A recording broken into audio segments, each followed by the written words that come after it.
Euh, Bonjour, on va faire cette série de vidéos sur le diagramme de pH, qui est un diagramme de courbure. Donc, on va commencer par le principe de construction, construction de ce diagramme. Donc, A, domaine de prédominance, acido-basique. Donc, si on a un couple acide-base, AH-, de constante d'acidité Ka, c'est égal à H fois A- sur AH, avec H, c'est la concentration de H3+. Donc, on a le pH peut s'écrire sous la forme pH égale pKa plus log A- sur H. Donc, on constate que si A- est supérieur à H, voilà, on a le pH est supérieur à pKa. Et inversement, si A- est inférieur à H, donc on a le pH est inférieur à pKa. Donc, on déduit le diagramme de prédominance acido-basique. Donc, voilà, donc c'est l'axe de pH.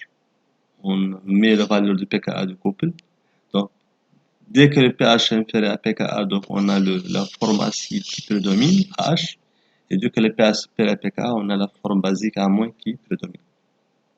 Maintenant, pour le couple redox, pour le couple par exemple Fe3 plus Fe2 plus, on a la formule de Nernst. Donc, on écrit bien l'équation, la demi-équation, donc c'est Fe3 plus un électron donne Fe2 plus. La formule de Nernst, c'est E est égal à E0, c'est le potentiel standard, plus 0,06 log Fe3 plus Fe2 plus. À la limite, voilà, à la limite entre les deux espèces, donc on a les deux concentrations sont égales, donc on simplifie directement. À la limite, donc on a égalité entre les deux formes sont en même concentration, donc ça veut dire que E devient égal à E0. Donc ça veut dire que on peut tracer en fonction de potentiel, voilà. Dès que le potentiel supérieur au potentiel standard, on a donc la forme oxydant qui prédomine, Fe3+, et pour E inférieur à 0, c'est la forme réducteur Fe2+, qui prédomine. Domaine mixte, là où il y a l'influence de pH sur le couple oxyrète. Donc, par exemple, pour le couple MnO4- Mn2+, on a l'équation, c'est MnO4- plus 8H+, plus 5 électrons, donne Mn2+, plus 4H2O. Donc, la formule de Nernst, c'est E est égal à 0, potentiel standard du couple MnO4- Mn2+, plus 0,06 sur 5, le nombre d'électrons, logarithme MnO4- fois une concentration de H+, ou bien H, à la puissance 8, divisé par Mn2+.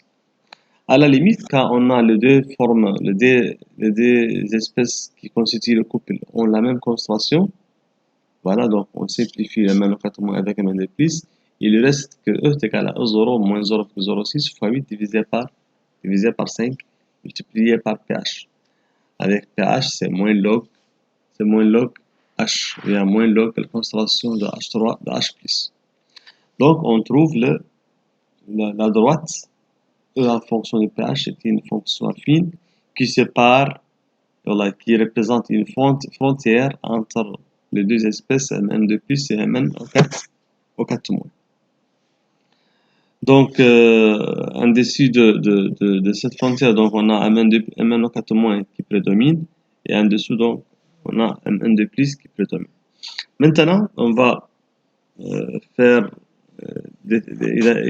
déterminer ou définir les conventions utilisées pour le traçage. Donc, on a A, c'est limite entre deux solutés, quand on a donc des solutés. Pour le coup, par exemple, I2, I-, on a la demi-équation, c'est I2 plus des électrons, donc il donne des I-. Donc, le potentiel est égal à potentiel standard plus 0,06 sur 2, bien 0,03, logarithme I2 sur I- carré. À la limite, quand on a I2 est égal à I-, donc le potentiel devient E est égal à E0 plus 0,03 log 1 sur I-. Donc, il dépend de concentration de I-. Donc, il faut utiliser des conventions pour trouver une valeur de E qui ne dépend pas de concentration de I-. Donc, E limite dépend toujours de la concentration en ion iodure. Donc, il faut fixer des conventions. Donc, on a deux conventions à utiliser. La première convention, c'est que Les deux concentrations sont, il y a une égalité. C'est l'égalité d'une espèce. Voilà, donc on fixe la concentration de traçage, bien une concentration valeur C0, on l'appelle concentration de traçage, est égale à la concentration en espèce. Okay. Donc, dans ce cas, ça veut dire que I2 est égal à I- est égal à C0. C0 souvent 1 ou 10 puissance moins 1 ou 10 puissance moins 2. Donc, dans l'exercice, ou bien dans les énoncés, il donne la valeur de C0. La deuxième convention, c'est une convention totalement différente à ça. Maintenant, on fixe la valeur C0, bien la concentration de traçage, est égale à la concentration totale en élément iode. Voilà, donc ça veut dire que cette valeur C0 est égale à I- plus 2I2. Donc, I-, il y a un seul élément, donc c'est multiplié par 1. I2, on a deux éléments de l'iode, donc il faut multiplier par 2. Donc, I- plus 2I2, il donne C0. Quand maintenant on est à la limite, on a I- est égal à I2. C'est la limite entre I- et I2. Donc, on remplace dans l'équation en haut, on trouve I- égale à I2 égale C0 sur 3. Voilà. Puis, on peut revenir ici pour calculer le potentiel limite en fonction de C0. On remplace I- par C0 sur 3. Donc, maintenant, on trouve le potentiel limite. Il ne dépend pas de concentration de I-. B. Limite entre insolité et insolite. Quand on a insolite et insolite. Donc, pour la réaction, par exemple, FeOH3 plus un électron, il donne Fe2 plus 3 OH-. Bien, on peut utiliser le H+, au lieu de OH-. Par exemple, on peut l'écrire sous la forme FeOH3 plus 3H+, plus un électron donne Fe2 plus 3 H2O. Donc, on a le potentiel à l'équilibre est égal à E0 plus 0,06 fois logarithme 1 sur Fe de plus fois W à la puissance 3. Avec W, c'est la concentration de H-. Ou bien, on peut dire que c'est W, ce n'est que H divisé par KE. On sait bien que le KE est égal au produit de H- fois H3 plus, fois H plus. Voilà, donc ça veut dire que le OH- est égal à KE divisé par H, ou bien par concentration de H plus. Donc maintenant, que doit-on prendre comme limite? Donc on utilise la convention, c'est la concentration des espèces solidées est égale à 0. Donc dès qu'on a on n'a pas de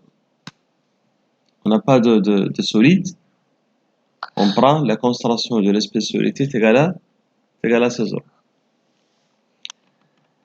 Donc on va interpréter ici. Donc les hypothèses, on suppose qu'il y a C0 de fer. Concentration de traçage de fer sous toutes ses formes.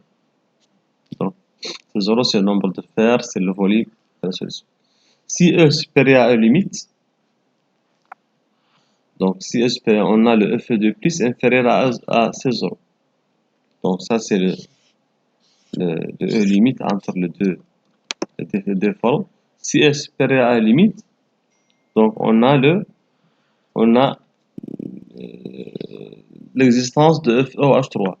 Ça veut dire que le Fe2 plus, le fer n'est pas seulement sous la forme Fe2 plus. Ça veut dire que la concentration de Fe2 plus est inférieure à C0. Si E est inférieur à limite, ça veut dire qu'on n'a pas de FeOH3, donc le fer existe seulement sous la forme Fe2 plus. Ça veut dire que C0 est égal à Fe2 plus. Voilà. On ne peut pas appliquer ici la formule de Nernst puisqu'il n'y a plus de solide.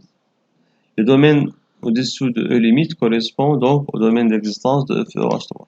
Donc on peut appliquer la formule de Nernst seulement à la frontière, par exemple. Si on a les deux formes, la forme solide et la forme solide. C'est limite entre deux solides. Donc on a FeOH3 plus un électron donne FeOH2 plus OH-. La formule de Nernst donc donne E est égal à E0 plus 0,06 fois log 1 sur W, avec W c'est concentration de H-. Les deux solides ont une activité égale à 1. Donc, est égal à E0 plus 0,06 pKa moins 0,06 pH. Voilà, ici on a utilisé que Ka est égal au H- multiplié par H plus, ou bien c'est H multiplié par W. Donc on peut déduire W en fonction de Ka et H. Et puis on passe que moins log H, c'est le pH. Voilà, donc on a une fonction affine, voilà, qui se parle de deux formes. Donc ici on ne peut écrire la formule de Nernst que sur E limite, puisque il n'y a que les deux espèces coexistantes. Donc on ne peut pas l'écrire. On ne peut pas écrire la formule de Nernst lorsque l'un des deux espèces n'existe pas. Donc on peut écrire seulement lorsque des espèces existent. Dès obtention de la limite, donc qu'est-ce qu'on fait comme méthode? On écrit la demi-équation redox, on écrit la formule de Nernst, on calcule le E limite, voilà, faisant l'égalité entre les espèces avec les conventions. Donc, et on applique les conventions pour obtenir l'équation de E limite en fonction de pH. Prochaine vidéo, donc on va appliquer ça sur le diagramme de l'eau. Puis on va faire pour le diagramme de pH de fer.